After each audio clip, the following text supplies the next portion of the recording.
சிங்கனை, அழகு மொத்தமும் தன்னுள்ளே அள்ளிக் கொண்டவனை, அந்த லக்ஷ்மி நரசிம்ம பெருமாளை பற்றி அனுபவித்து வருகிறோம். மொத்த அழகும் ஒரு அவதாரத்தில் கொட்டி கிடக்கிறவன் அந்த லக்ஷ்மி நரசிம்மன்.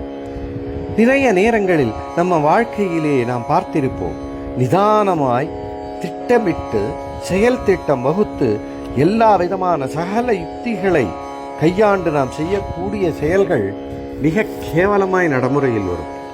ஆனால் திடீரென்று அவசரமாக அள்ளித் தெளித்த கோலத்தில் தேவைக்கு அதிகமாக வேகமாக திட்டமிடாமல் செய்யும் செயல் மிக அழகிய வடிவம் பெற்று பொன்னாய் மிளிரும்.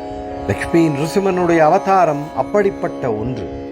தசா அவதாரங்களிலே மற்றவை எல்லாமே அந்த நாராயணன் நிதானமாக அமர்ந்து யோசித்து தனக்கு யார் தாய், யார் தந்தை, என்ன ஆயுதம் எல்லாம் தீர்மானம் செய்து அவதாரிகை செய்தான். ஆனால் க்ஷண நேரத்தில் தடாலென படாரென சொல்லாமல் கொள்ளாமல் வந்து நின்ற இந்த அவதாரத்தின் அழகினை வார்த்தையினால் விவரிக்க இயலாது. அப்படி ஒரு காந்தி, அப்படி ஒரு அழகு, அற்புதம், ஆனந்தம். சரி, இந்த வாரம் முக்கு லட்சுமி நரசிம்ம சுவாமி ஹாஸ்யமாய் சொன்ன ஒரு சின்ன கதையுடன் ஒரு மாபெரும் வேத வித்து, அனைத்து வேதங்களையும் கரைத்து குடித்தவர், வேத உச்சரிப்பிலும் அனுஷ்டானத்திலும் அவரை மிஞ்ச யாருமே இல்லை. மிகவும் பக்தி ஸ்ரத்தை. வேத அத்தியாயனம் பண்ண ஆரம்பித்தால் தன்னிலை மறந்து அந்த பெருமாளோடு ஐக்கியமாகி விடுவார். அப்படிப்பட்ட பேரானந்தம் அனுபவிக்கும் மகா பெரியவர். அவருக்கு ஒரே ஒரு சின்ன பழக்கம், வெற்றிலை பார்க்கு போடுவது. தாம்பூலத்தை மென்று கொண்டு அவர் வேத அத்தியாயம் பண்ணும் போது அந்த பூலோகத்தில் இருக்கிறோமா வைகுண்டமா என்று நமக்கே தெரியாத அளவிற்கு ஒரு கரத்த குரலில் நம்மை சுண்டி இழுத்துச் செல்வார். அவர் வெற்றிலை பெட்டியில் அந்த வெற்றிலைக்கு மேல் ஒரு சின்ன சந்தான கிருஷ்ண சாலிகிராமத்தை வெற்றிலை பறக்காமல் இருப்பதற்காக வைத்திருப்பார். ஸ்ரீ வைஷ்ணவர்களுக்கு சாலிகிராமம் என்றால் என்னவென்று தெரியும். தெரியாதவருக்கு ஒரு சின்ன விவரம். இது நேபாளத்தில் உள்ள கென்டக்கி என்ற ஒரு நதியில் இயற்கையாக விளையும் ஒரு கருப்பு கல். அளவில் மிக நுண்ணியதில் தொடங்கி பெரிய அளவு வரை இருக்கும். அந்த பார்க்கடல் ஸ்ரீமன் நாராயணன் முத்திரையை ஒவ்வொரு கல்லும் தனக்குள்ளே கொண்டிருக்கும். சங்கு, சக்கரம், வில், சிங்கமுகம், வராக முகம், அதாவது பன்றி முகம், இப்படி எல்லா அம்சங்களும் கற்களுக்குள் தானே அமைய பெற்றிருக்கும். இதில் இந்த சந்தான கிருஷ்ணன் என்பது வெளியே தெரியும் விஷ்ணு அம்சம் இருக்காது. அழகாய் உருண்டு கிருஷ்ணரை போல கொழு கொழு என்று உருண்டு இருக்கும், அவ்வளவுதான். அப்படிப்பட்ட ஒன்றை வெற்றிலைக்கு மேல் அவர் வைத்திருப்பார். ஒரு நாள் மிக நேர்த்தியாக கணீர் என்று வேத அத்தியாயனம் செய்து கொண்டிருந்தார். தன்னை மறந்த நிலையில் அந்த வெற்றிலை போடும்போது அந்த சாலிக்கிராமத்தையும் சேர்ந்து தன் வாயில் போட்டுக்கொண்டார். வேதம் ஒரு போட போட சாலிகிராமம் இங்கேயும் அங்கேயும் உருண்டு பிறழ்கிறது. அவர் பாவம் ஆரம்பித்தால் சொல்லிக்கொண்டே போவார். யாராவது வந்து மணி ஆகிறது என்று நிறுத்தினால்தான் அவருக்கே தெரியும். அன்று மிக அனுகிரகமாய் மிக ஆச்சரியமாய் அந்த பெருமாளை பிரத்யட்சமாய் கேட்டதாய் எல்லோருக்கும் ஒரு மன நிறைவு. முடிந்த பின் தன்னை மறந்து உட்கார்ந்திருந்தார். அவரின் பிரதம நண்பர் வந்து, நீங்கள் உங்கள் வாயில் போட்டு மென்றது பாக்கு அல்ல, அந்த பெருமாளை என்று சொல்ல, ஆஹா என்ன அபச்சாரம் செய்தேன் என்று உமிழ்நீரை வெளியே துப்ப சாலிகிராம பெருமாள் வெளியே வந்து விழுந்தார். கண்களில் கரகரவென கண்ணீர். நண்பர் சொன்னார், கவலைப்பட வேண்டாம், ஒன்றும் பாபமில்லை, நான் பார்த்துக் கொள்கிறேன் என்று சாலிகிராமத்தை தன் வீட்டிற்கு கொன்று சென்று அளவிற்கு ஏற்ற தங்க டப்பா செய்து வைரம் வைடூரியங்கள் ரத்தனங்கள் பதித்து வெல்வெட்டு மெத்தையை சின்னதாக உள்ளே போட்டு மர மண்டபம் கட்டி அதனுள்ளே அந்த சந்தான கிருஷ்ண பெருமாளை சாலிகிராமத்தை மிக சிறியதாய் எழப்பண்ணினார்.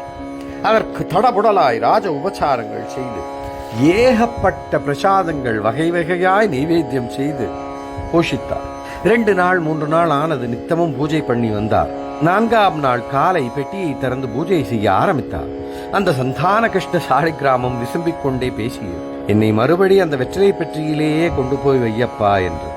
அவருக்கோ தூக்கி வாரி போட்டது.